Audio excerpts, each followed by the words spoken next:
Hi, my name is James Zimmerman. I'm in BRE 100 at Victor Valley College, and today I'm going to be discussing with you Chapter 7 of our textbook, which is Property Management, Landlord, and Tenant. Our textbook is California Real Estate Principles, 16th edition by Walt Hubbard. The one thing I liked about this one was I've rented before for a very long time. Actually, up until a year and a half ago, I rented my entire life. You know, I just recently got my first home. So I was familiar with a lot of these terms from the agreements and leases and things like that, but I never understood it to this extent, and knowing it from their point of view or from a real estate professional point of view. So it was really nice, but I don't have a lot of time for this video. I'm going to cover a few points on each of the sections in this chapter. We'll be talking about leasehold estates.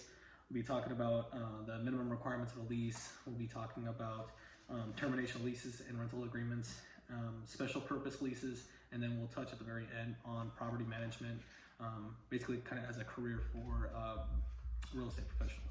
Okay, so first off, we'll get into the leasehold estates. There's 4 different types. Okay, you have estate for years, which is your typical common lease. It has a set start point, a set end date. That's it. Pretty simple, pretty straightforward. That's your basic lease. Okay, you also have estate from period to period. That is, you renting.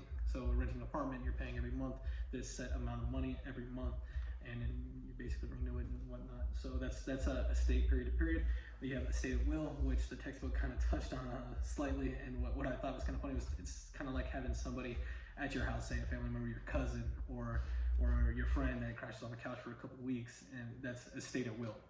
And then finally, estate as sufferance, which is when the tenant doesn't leave when they're supposed to, right? So for example, me, like I rented this place and my lease was expired, say a month ago, and I'm still living here. That's an estate of sufferance, okay? So it's the suffering of the lessor, right? Of the leaser, the landlord. But yeah, in a quick gist, that's your 4 different types of leasehold estates. And then next we'll move into the minimum requirements for a lease. So a lease is obviously a contract, a legal document that is signed between 2 parties. Okay, there's 4 things that at minimum need to be on it, and it has an acronym to help you remember a little bit better, which is LAND. LAND, Lima Alpha November Delta. L for the length of the lease, length of the rental agreement, length of the term, whatever it is, it's the length. A is the amount of money that it's going to cost for that length of time or periods, right? So amount of rent, essentially, and the name of the parties. Obviously, both parties need to be on there, the leaser, the leasee, and the description of the property, the address, basically, right? Usually, there's going to be a lot more stuff to it. There's going to be security deposits. There's going to be liabilities, provisions, assignments, disclosures, and everything else like that would go into a full lease contract. But those are the 4 minimum requirements. Remember, LAND, L-A-N-D, Lima Alpha November Delta. Length, amount, names, and description. Okay, I'll cover a couple topics now on the termination of leases and rental agreements. Some that I found interesting, but we'll start with the most common one and probably the best case for both parties of a lease, which is expiration of the lease.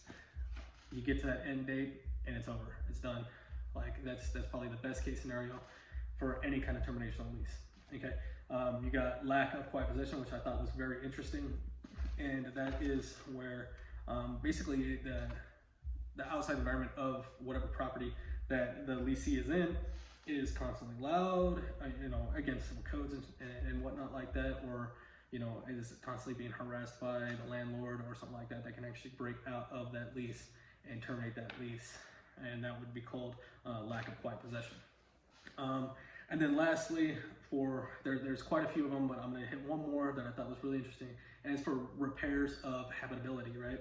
So one of the landlord's responsibilities is to ensure that it's a place that is livable, right? That's inhabitable for a family or a person or the tenants, right? And it's actually covered in Civil Code section 1941-1 or .1, and it has the requirements and what the obligations are to the tenant and vice versa. So those were just the 3 quick ones that I wanted to cover. I think it's really important to know. All of them of course, but with time's sake, I only wanted to cover a few. I'm already at 5 minutes, so I'm sorry, I'm running this one a little late, Teach. But so last one, we'll get into special purpose leases now. We'll leave termination leases alone. We'll get into special purposes for time's sake. So there's 3 that I want to hit on. First one is a sale leaseback, and that one I thought was pretty interesting, and I'm trying to wrap my head around exactly when a scenario would pop up like that. I guess I can come up with a few ones, but it seems like a rare kind of thing. But what a sale leaseback is basically is, say I own a property, I am gonna sell it to you, but I'm also gonna put something there to where I'm selling it to you, but I'm gonna lease it from you for a certain period of time. So a sale leaseback, maybe it's, I don't know, but that's what a sale leaseback is, okay? And the next one is a lease purchase option. That one I think a lot of us are familiar with. That is more typically called rent to own. You pay a certain amount, add on top of that, and you will eventually purchase that property. But you start as renting, basically. So that's the lease purchase option. And then finally, another interesting one I saw was called a percentage lease, and that one's more for the commercial, with retail sales and all that good stuff. And basically what that one entails is the leaser, right, the landlord of that property, wherever that store or business front is, how they're getting paid is really through a percentage of the gross income that company makes, or that retail store, or whatever the case is that business makes. So I thought that one was real interesting. And that's it for special purpose leases. We'll hit our final point because it is still going long, and it's property management. So property management as a real estate professional. So for property management company, right, they need to be a licensed broker in order to run a property management company.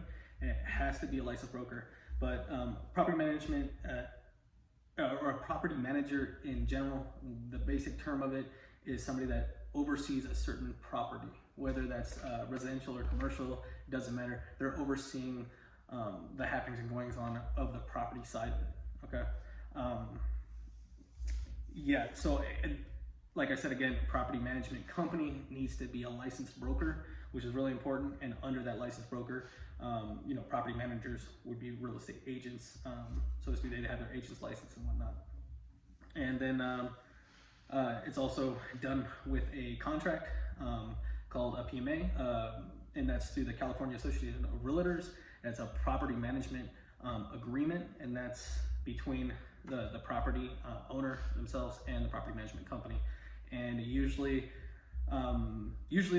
the property management company is paid a flat fee, plus a percentage of the gross income of that property.